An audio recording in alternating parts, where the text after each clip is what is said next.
गरीब तवा पनीर रोटी वाली।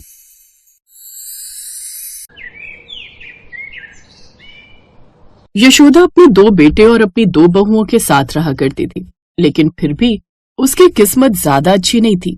अरे दीदी, आज तो मेरा तवा पनीर खाने का मन कर रहा है रोटी के साथ। हाँ तो इसमें दिक्कत क्या है अंजलि, बनवा लो उस बुढ़िया से, भला वो किस दिन काम आएगी। जाकर बोल दो हमारे लिए तवा पनीर बना दे। हाँ वैसे मानना पड़ेगा, ये बुढ़िया खाना बहुत ही स्वादिष्ट बनाती है। मैंने उसके हाथ का बहुत सारा खाना खाया, खाकर काफी अच्छा लगता है। ठीक है, अभी बनवा लेती हूँ।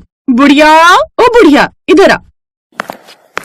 क्या हुआ बहू, पोछा लगा रही थी, क्यों बुलाया? ए बुढ़िया, तुझसे अब तक घर का काम नहीं हुआ? बेटा अभी कर तो रही हूँ। अरे जल्दी जल्दी हाथ चला, मेरे पेट में तो चूहे दौड़ने लगे। मुझे खाना भी तो खाना है, उसके बाद मुझे काम से बाहर भी जाना है। अच्छा ठीक है, मैं पहले तुम्हारे लिए खाना ही बना देती हूँ। यशोदा घर की साफ सफाई कर रही थी और वो उस काम को छोड़कर रसोई की तरफ खाना बनाने जा रही होती है। तभी अंजलि उसे रोकते हुए कहती है, अरे बुढ़िया, पहले ये तो सुन ले कि बनाना क्या है। मेरा आज तवा पनीर रोटी खाने का बहुत मन है, इसलिए मेरे लिए तवा पनीर बना दे। मैंने सुना है तू खाना बहुत अच्छा बनाती है, देखते हैं आज हम भी तेरे हाथों का खाना खाकर। अब यशोदा रसोई में जाती है और खाने में तवा पनीर बनाती है।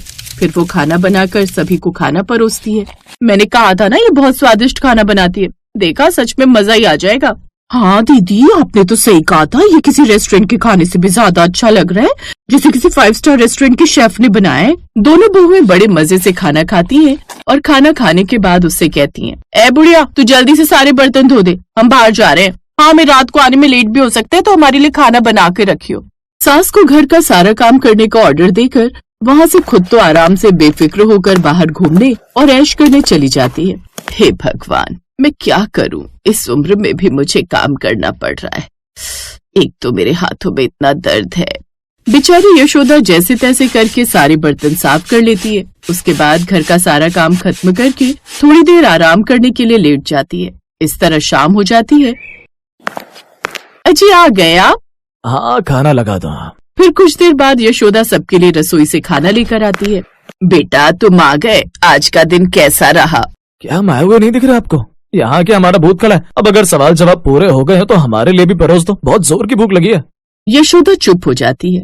इस बात से वो अच्छे से वाकिफ थी कि इस घर में किसी को भी उसके आंसुओं से कोई फर्क नहीं पड़ता और ना ही किसी को उसकी कद्र है। उसकी बहुएं तो उससे बदतमीजी करती ही थी, साथ ही उसके बेटे भी उसके साथ बिल्कुल वैसा ही व्यवहार करते थे।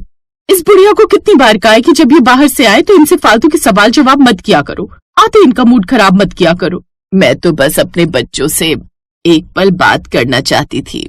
उसकी चिंता मत करो, बात करने के लिए हम है ना, उतना काफी है। वाह बहू, कितना सही जवाब दिया है तूने। वैसे तूने बात तो बिल्कुल सही कही।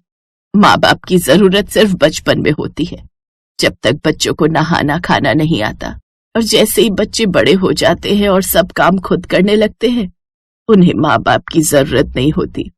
वो उन्हें लात मारकर अपनी जिंदगी से भगा देते हैं। देखो, अब फिर से अपना ज्ञान देना शुरू मत करो। नहीं, ज्ञान भी इंसानों को दिया जाता है, तुम जैसे जल्लादों को नहीं। ये सुनकर अंजलि जोर जोर से रोने का बहाना करती है। देखा जी आपने, देखा ये हमसे कैसी बातें कर रही है।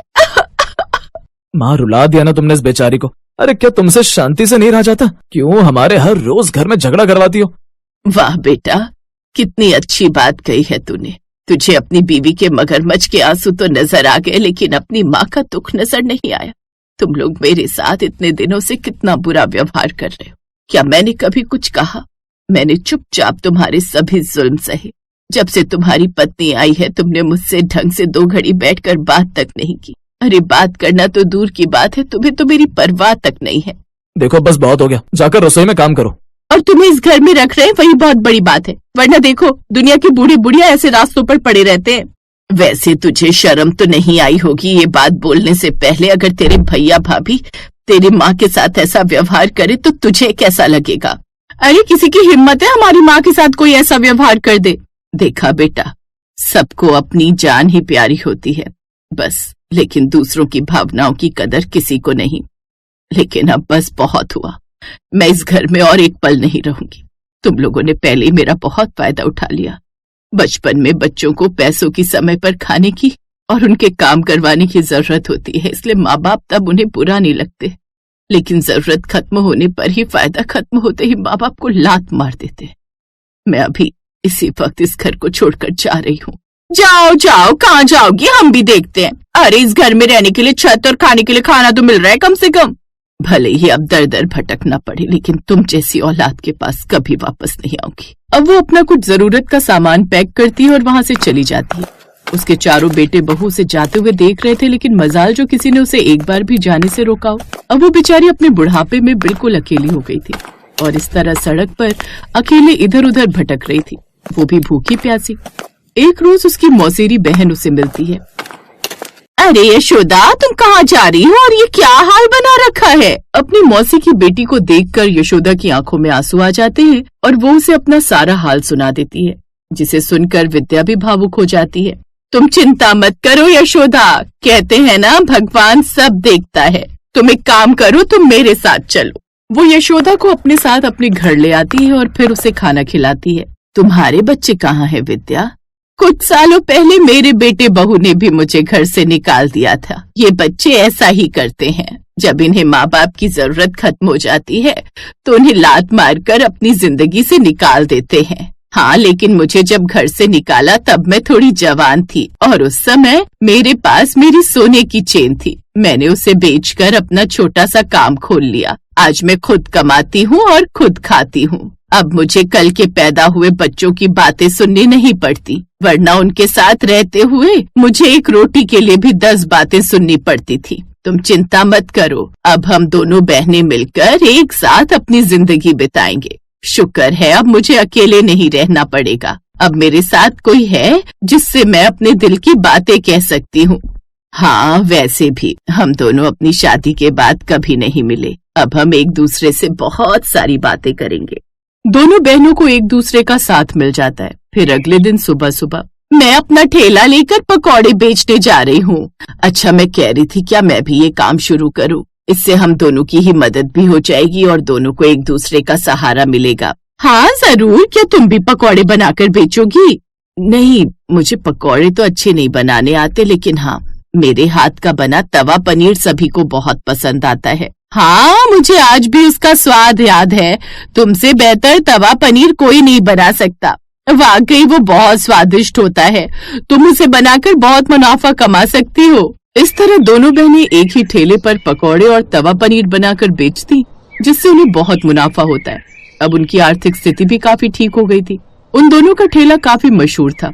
कई लोग उनकी कहानी ऑनलाइन शेयर करते थे और उन दोनों की कहानी ऑनलाइन काफी मशहूर हो जाती है, जिसे यशोदा के बच्चे देख लेते हैं। माँ तो बहुत पैसे कमा रही है, हमें उन्हें वापस ले आना चाहिए, इससे हमें भी काफी ज्यादा फायदा होगा। अब वो लालच में उसके पास पहुंच जाते हैं और चारों नकली आंसू दिखाकर कहते हैं, माँ हमें माफ कर दो, हमसे गलती हो गई, हमें ऐसा नहीं करना चाहिए था। तुम्हारे बिना घर सूना लगता है, चलो हमारे साथ घर वापस चलो। मैंने कहा था ना, इनके पास जैसे ही वीडियो पहुंचेगी ये चारों कैसे दौड़े दौड़े मेरे पास आएंगे। नौटंकी, वापस लेने आए हैं लेकिन मेरी कोई औलाद नहीं है। अब चुपचाप से यहाँ से दफा हो जाओ, नहीं तो पुलिस को बुला लूंगी। उन चारों को उनका जवाब मिल जाता है और वो वहाँ से चले जाते हैं। अब यशोदा और विद्या दोनों बहनें खुशी खुशी एक दूसरे के साथ रहती हैं।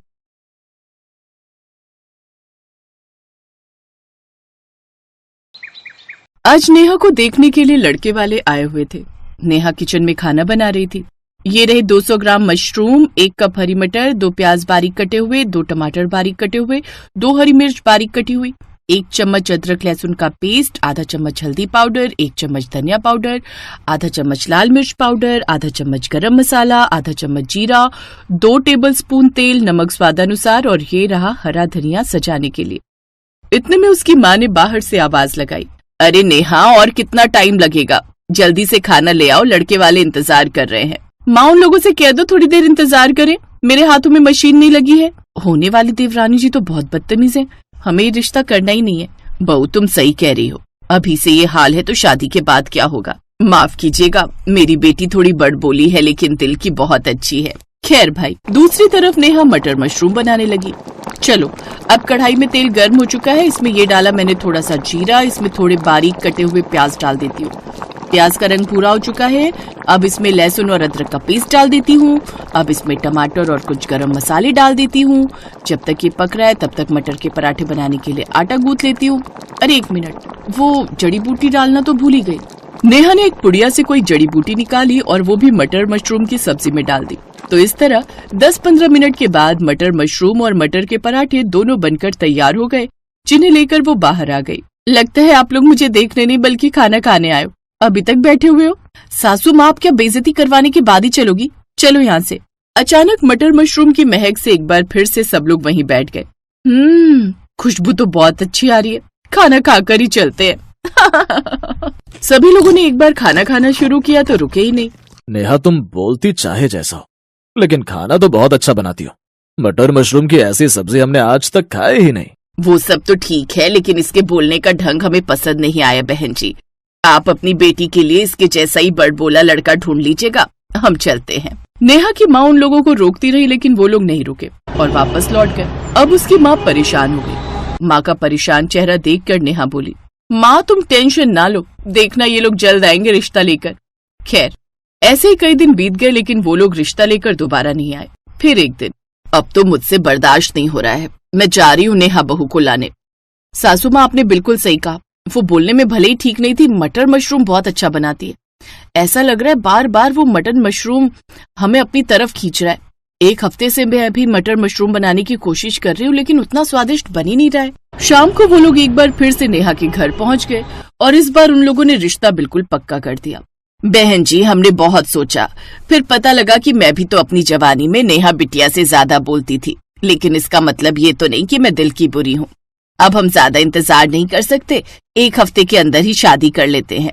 नेहा की माँ बेचारी हैरान थी कि आखिर ये सब कैसे हो गया, लेकिन दूसरी तरफ वो खुश भी थी अपनी बेटी के लिए। खैर एक हफ्ते के अंदर ही आदित्य और नेहा की बड़ी धूमधाम से शादी हो गई। जैसे ही वो अपने ससुराल पहुंची वैसे ही, बहू आज से किचन की मालकिन तू है, जल्दी से मटर मशरूम बना दे। इसका मतलब आप लोगों को मेरे हाथ का मटर मशरूम पसंद आया था उस दिन? अरे नेहा, पसंद नहीं, बहुत पसंद आया था। हम तो बस इसी दिन का इंतजार कर रहे थे कि कब तुम जल्दी से हमारे घर आओ और मटर मशरूम बनाओ। क्यों माँ? अब ज्यादा सवाल जवाब मत करो, जल्दी से बहू को मटर मशरूम बनाने जाने दो। चलो देवरानी जी, मैं भी तुम्हारी मदद कर देती हूँ। अरे नहीं भाभी, मेरे होते हुए अब आपको किचन में जाने की कोई जरूरत नहीं है।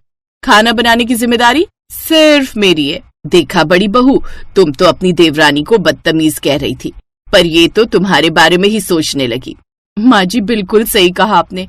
देवरानी जी, मुझे माफ कर दीजिए, मैंने आपको धोखे से बदतमीज बोल दिया था। नेहा किचन में गई और एक बार फिर से मटर मशरूम बनाकर ले आई। सभी लोग खाने पर ऐसे टूट पड़े जैसे बरसों से खाया ही ना हो। सब लोगों ने पूरा खाना खत्म कर दिया। अरे नेहा, माफ करना, तुम्हारे लिए तो कुछ बचा ही नहीं। तुम खाना ही इतना स्वादिष्ट बनाती हो तो हम लोग करें भी तो क्या करें। कोई बात नहीं भैया, मैं अपने लिए जल्दी से मटर मशरूम के पराठे बना लेती हूँ। उसके बाद नेहा ने अपने लिए भी खाना बनाया और खाना पीना खाकर सब सो गए। आदित्य और नेहा की आज सुहाग रात थी, लेकिन आदित्य बार बार डकार ले रहा था। नेहा, सुहागरात वाली रात दूल्हे के मन में सिर्फ दुल्हन की तस्वीर रहती है, लेकिन मेरे दिल और दिमाग पर सिर्फ तुम्हारा मटन मशरूम ही छाया हुआ है। ऐसा लग रहा है जल्दी से सुबह हो, फिर से तुम जल्दी से मटर मशरूम बनाओ और मैं खाना शुरू करूँ। देखिए, हमें अपना परिवार भी तो आगे बढ़ाना है। मटर मशरूम खाने से बच्चे पैदा नहीं होते। यही बड़बोलापन तो मुझे पसंद है नेहा। सुहागरात मनाकर दोनों सो गए। अगली सुबह नेहा और आदित्य सो ही रहे थे, लेकिन उनके कमरे के बाहर सभी लोग गेट खटखटाने लगे। अरे बहू, जल्दी से दरवाजा खोलो, सुबह के 6 बज चुके हैं, जल्दी खोलो, अभी तक सो रही हो क्या? उनकी आवाज सुनकर नेहा की नींद खुल गई। उसने दरवाजा खोला तो देखा बाहर उनके जेठ जेठानी सास सब खड़े थे। अरे बहू, जल्दी से नहा धोकर किचन में जाओ और हमारे लिए मटर मशरूम बनाओ। भूख की वजह से हमारी हालत खराब है, रात भर हम सपने में मटर मशरूम ही देखते रहे हैं। सासू माँ, आप लोग चलिए, मैं बस 1 घंटे के अंदर मटर मशरूम बना कर देती हूँ आप लोगों को। नेहा ने नहा धोकर फिर से मटर मशरूम बनाए और अपने ससुराल वालों को खिला दिया। दोपहर में गांव के कुछ मेहमान आए, उन्हें भी नेहा ने मटर मशरूम ही बनाकर खिलाया। उस दिन के बाद जो भी उनके घर आता था, हर कोई मटर मशरूम ही खाता था। उसके ससुराल वाले दिन में कम से कम 10 बार मटर मशरूम उससे बनवाने लगे। अब नेहा इस बात से परेशान हो गई। फिर एक रोज उसने अपनी सहेली को अकेले में छत पर जाकर फोन किया। यार, उस जड़ी बूटी ने तो कुछ ज्यादा ही असर कर दिया है। मैं सिर्फ मटर मशरूम ही बना पाती हूँ, इसके अलावा मुझे कुछ भी बनाना नहीं आता। इसी वजह से मैंने तुझसे वो जड़ी बूटी ली थी, ताकि इन लोगों को मटर मशरूम की आदत पड़ जाए, क्योंकि मुझे तो कुछ और बनाना आता नहीं। लेकिन ये लोग तो दिन में 10-10 बार मुझसे मटर मशरूम बनवाते हैं। मैं पागल हो जाऊंगी ऐसे तो। इतने में वहां पर उसकी जेठानी आ गई। उसे देखते ही नेहा ने फोन कट कर दिया। फोन कट करने से कोई फायदा नहीं देवरानी जी, मैंने सब कुछ सुन लिया है। तभी मैं सोचूं कि हम लोग मटर मशरूम के लिए इतने पागल क्यों हो गए। सारा कमाल उस जड़ी बूटी का था। भाभी मुझे माफ कर दीजिए, प्लीज इस बारे में किसी को भी मत बताना। दरअसल मुझे मटर मशरूम के अलावा कुछ भी बनाना नहीं आता, इसीलिए मैंने ये सब किया। चिंता मत करो, मैं किसी को कुछ नहीं बताऊंगी, लेकिन अपनी सहेली से फोन करके कोई ऐसी जड़ी बूटी मंगा लो ताकि उसका असर हमारे ऊपर से खत्म हो जाए, क्योंकि ज्यादा मशरूम खाना हमारे पाचन तंत्र के लिए नुकसान भी कर सकता है। रही बात खाना बनाने की, तो मैं तुम्हें बाकी खाना भी बनाना सिखा दूंगी। थैंक यू सो मच भाभी, आपने मुझे बचा लिया। अपने ही बनाए जाल में मैं ही फंस गई थी। नेहा अपनी जेठानी के साथ अपनी सहेली से मिली और उससे जड़ी बूटी लेकर आई। रात के खाने में उसने वही जड़ी बूटी मिला दी। अब उन लोगों के सर से धीरे धीरे मटर मशरूम का भूत उतरने लगा। अब नेहा और उसकी जेठानी मिलकर अच्छे अच्छे और भी पकवान बनाने लगी और खुशी खुशी अपनी जिंदगी बिताने लगी।